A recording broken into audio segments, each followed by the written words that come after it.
In the last video, we discussed that when we combine atoms in a specific order, in a specific arrangement, we get molecules. And if you have too many of that molecules, we get, for example, if we combine oxygen and hydrogen atoms in a particular way, we get a water molecule. And thus water, if I have a glass of water, it is made up of not atoms but molecules. So those molecules are then further made up of atoms.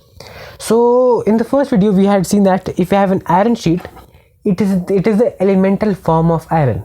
Why do we call it the elemental form? Because it has iron, it has only iron in it, which means it has particles or atoms of only one element.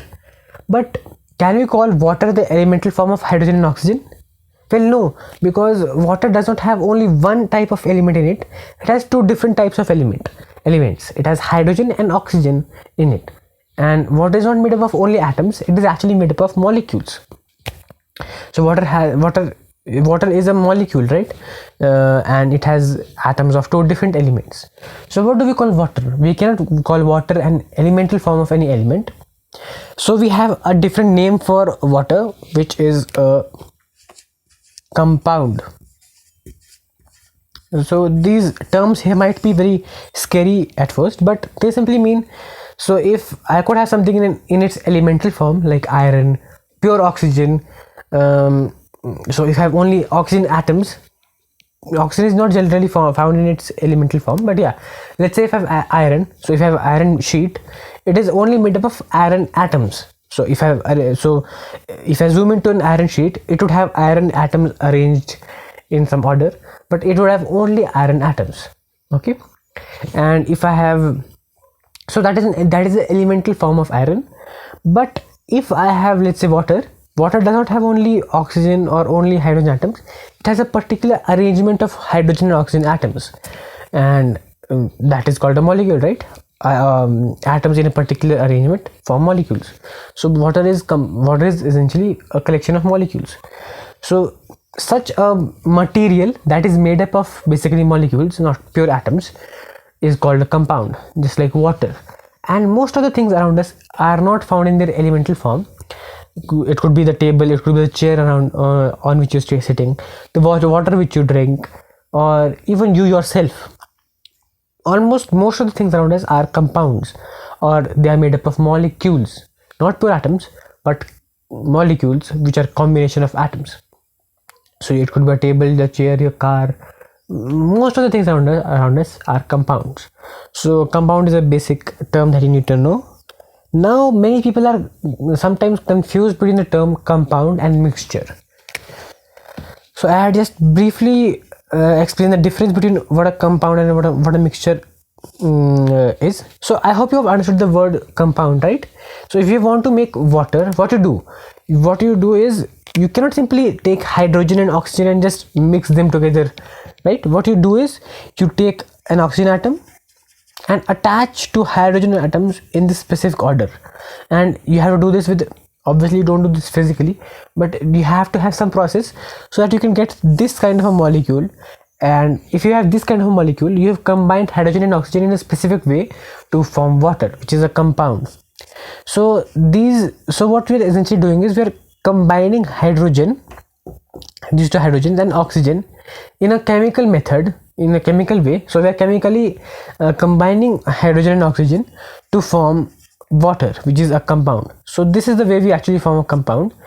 And if I simply mix two elements, let's say hydrogen and oxygen, just mixing them together, we will not get a compound, we will not get water. Why?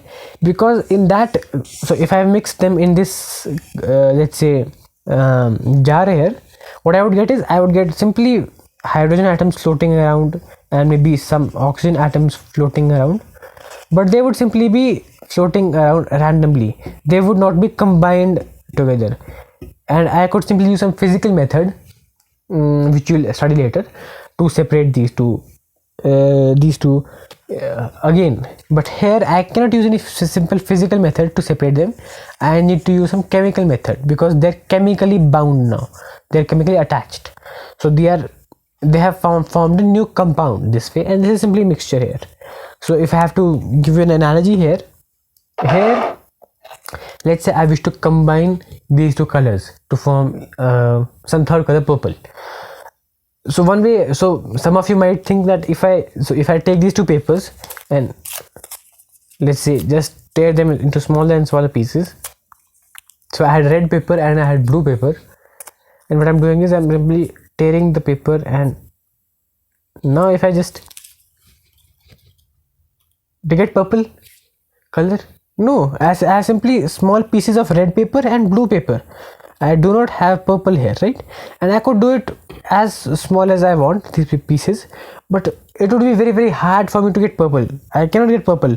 Why? Because this is simply mixture of red pieces and blue pieces. This is not a compound. This is not a mixed. This is not a real color, a third color that I've made. I simply mixed. And what I could do is, so I could simply separate them this way, right? I could separate the red papers, and it's easy for me to separate them physically. One way is to do it by my hand here. So I can simply separate them back into the blue paper on one side and the red paper on the other side. So it's easy to separate them, and I did not, when I mixed them, I simply got a mixture of two papers. I did not get a third color.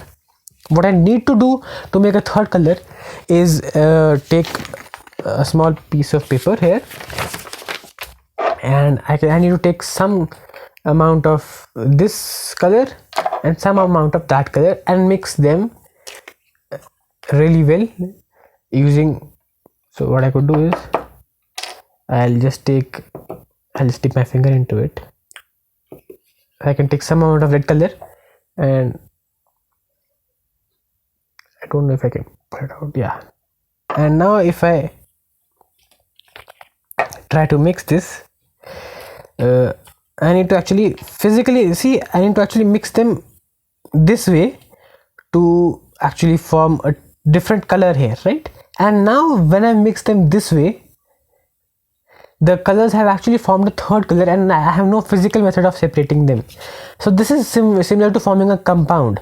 I need to actually make them, so in order to form a compound, and I actually need to make these atoms form a molecule by binding into this specific order instead of simply mixing them to form a mixture. So that is the basic difference between compound and mixture. And I have formed a mess now, but yeah, I hope that you've got the idea. You got the difference between a compound and a mixture, and what is a mixture and what is a compound. So water is a compound, and it is different from a mixture of hydrogen and oxygen atoms. So it is a different compound itself. It has different properties from hydrogen and oxygen, and it cannot be simply formed by mixing. We have to actually chemically combine hydrogen and oxygen. That's it for this video.